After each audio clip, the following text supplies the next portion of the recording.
At 26 years old, I've been married to my 29-year-old husband for almost 3 years. Throughout this time, it's been apparent that my in-laws, including my husband's two 23-year-old twin sisters and his 21-year-old brother, haven't warmed up to me. Even my mother-in-law seems distant. I've always tried to bridge this gap, despite not understanding why they seem to harbor negative feelings toward me. Recently, I took it upon myself to plan my mother-in-law's 50th birthday party. Despite my husband's warning that his family might not appreciate my efforts, I was determined to mend the relationship. I'm someone who values connections, and the idea that these people didn't like me for no clear reason troubled me deeply. I meticulously organized the celebration at my mother-in-law's favorite restaurant, where she and her late husband frequented. I handled all the arrangements, from the food to the decorations, ensuring everything aligned with her preferences. Despite trying to involve my husband's siblings, they showed no interest and left the entire planning on my shoulders, even refusing to contribute financially. When the day arrived, my husband and I visited his mother to extend the invitation. To my surprise, his siblings were already there, appearing startled by our presence. After some small talk, I disclosed the plans for her celebration. When my husband acknowledged that it was my effort, not his, she suddenly became cold, souring the atmosphere. Confused, I detailed how I had meticulously arranged the event, hoping she would appreciate my gesture. Instead, she delivered a falsely sweet thank you before informing me that I wouldn't be attending. Shocked, I asked her why. When I asked why, she explained that she wanted her 50th to be an intimate family affair, extending that designation only to relatives, not me. She essentially asked me to keep away. My husband and I were stunned, and in that moment, I realized he had been right all along. She was never going to appreciate any effort I put forth. The smirk on my in-laws' faces infuriated me further. I couldn't contain my frustration. I stood up and bluntly told her to go to hell, warning her that if she showed up the next day, I'd have security remove her.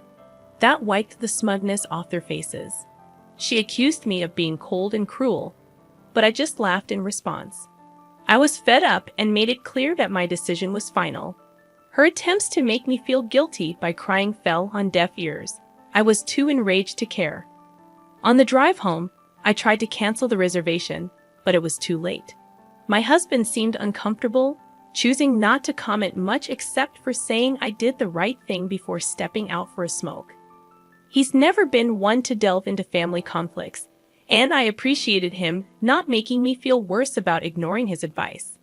Since I'd already paid for everything, I canceled the last-minute invites, irking some of my mother-in-law's friends.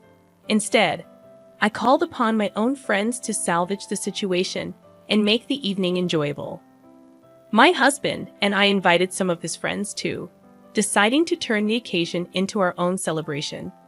We hastily removed the decorations before they arrived and ended up having an absolute blast. I uploaded all the pictures when I returned home today.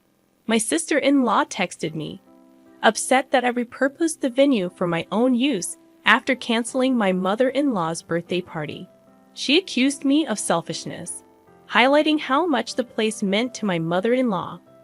I don't feel overwhelmingly remorseful about my actions, believing my decision was justified, but I'm unsure if I made the right call. Am I the antagonist for canceling the party after being told I wasn't welcome there? Update. I shared the message from my sister-in-law with my husband and asked if I should apologize to his family. Surprisingly, he staunchly advised against it. In fact, he suggested cutting ties entirely, a significant step considering his family often relied on him, especially financially. He's successful and runs his own company, so withdrawing support meant his mother would have to rely on his less dependable siblings, who frequently changed jobs and leaned on him for money. I tried dissuading him from this drastic action, sensing there might be more behind his decision. Over time, I noticed his family growing distant from him, even during our dating phase. Despite his efforts to invite them over for dinner, they always found excuses to avoid it. I felt partly responsible, fueling my eagerness to build a connection with my in-laws, hoping it would help my husband reconnect with his family. There seems to be something deeper my husband hasn't shared. He's not the type to abandon family. Earlier, he emphasized the importance of family, making this sudden decision, while understandable given my recent treatment by my mother-in-law, highly uncharacteristic for him. I'm determined to understand the situation fully. I don't want him to be unhappy or resentful toward me in the future. I'm really hoping that he'll finally feel comfortable enough to open up and share what led him to take such a drastic step. Now, for the second update. After persistently urging him, my husband finally unveiled why he's decided to sever ties with his family after all these years. When he was 21, his father passed away, leaving his mother, who had never worked, and his siblings, who were all in school, dependent on him. With the inheritance his father left, it wasn't enough to sustain them, so he took on the responsibility of becoming the family's breadwinner. He toiled tirelessly day and night until around 23 when he secured investors for his startup. His success propelled him from just scraping by to thriving financially. However, his family began to grow lazy and materialistic, heavily relying on his newfound success. Despite feeling obliged to support them in his father's absence, he noticed their dependency increasing. Additionally, they treated his past girlfriends poorly, convinced that outsiders would distract him from his familial duties. When they realized I wasn't going to be driven away so easily, their annoyance grew, and they attempted to poison my husband against me. This led to clandestine fights and arguments during our dating period, where his family pushed him to end our relationship, but he remained resolute about marrying me. As time passed, they resorted to emotional manipulation. Even after years of trying to separate us, they continued to ask him for money. When the birthday incident occurred, his sister attempted to guilt-trip me, while his mother called him to emotionally manipulate him into leaving me due to the perceived insult. Learning about this, my husband reached his breaking point. He realized it was time to let go. I'm still in disbelief at how his family put him through all this, despite him being the sole support for years. My respect for them has evaporated due to their sheer greed.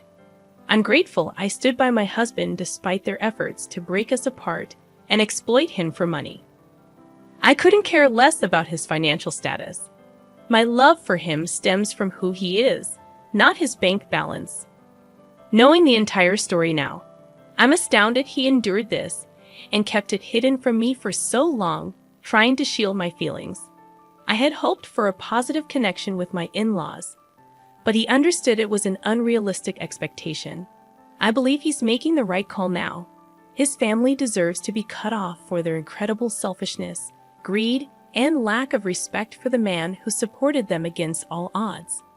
In today's update, my husband finally made the call to his mother, informing her that unless they change their ways, he doesn't want to hear from her or his siblings. They'll need to find their own means of income as he won't support them indefinitely, as I had anticipated. Predictably, their reaction was explosive. Even without the phone on loudspeaker, I could hear my mother-in-law screaming at my husband. Their argument echoed through the room, as I was present while my husband conversed. Predictably, my mother-in-law attempted to shift blame onto me, accusing me of influencing his decision to sever ties and disrupt their family. She even asserted that my husband shouldn't allow himself to be swayed by his wife, which struck me as ironic coming from her. My husband defended me vehemently, emphasizing that his siblings, as adults, need to secure stable employment instead of relying on him. She resorted to accusing him of letting wealth and influence get to his head, insinuating that I might be the one manipulating him into cutting ties. It was a classic tactic: manipulation and emotional blackmail to maintain control over him. However, I refused to let this manipulation continue. Seeing my husband growing visibly distressed and teary-eyed due to their tactics was difficult.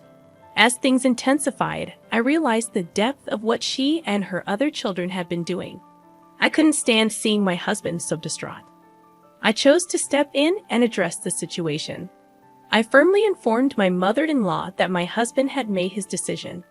If she and her children didn't align with our expectations soon, they risked losing his support indefinitely. The choice was theirs: respect us and remain in our lives, or persist in their materialistic and selfish ways and be cut off completely.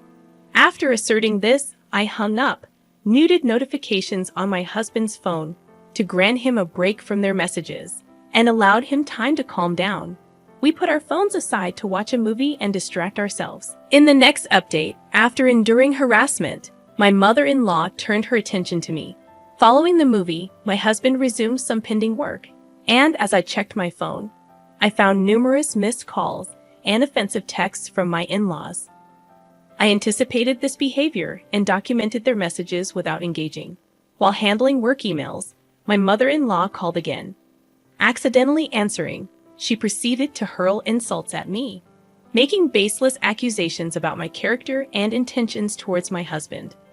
I chose not to react and simply stated that her accusations reflected her own actions.